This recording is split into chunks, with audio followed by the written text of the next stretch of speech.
সালামু আলাইকুম প্রিয় গাইজ, দেখতে থাকুন। অনেকেই মুরগি রান্না করেন বাটনা বাটি বাটি বাটি নিজের দেহও শেষ, খালি লড়াচড়া করেন। আজকে মুরগি রান্না হবে, দেখতে থাকুন। এই যে সাইয়ে দিলাম এক গাড়ি তেল, এটা হালকা ভাজি করে নেব, দেখতে থাকুন। ইতিমধ্যে দেখতে পাচ্ছেন হয়ে গেছে। এবার গোশ ছেড়ে দিব, দেখতে থাকুন।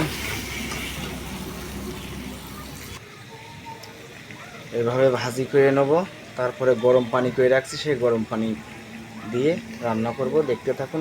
হেভি স্বাদ হয়। মুরগি রান্না হয়ে গেল।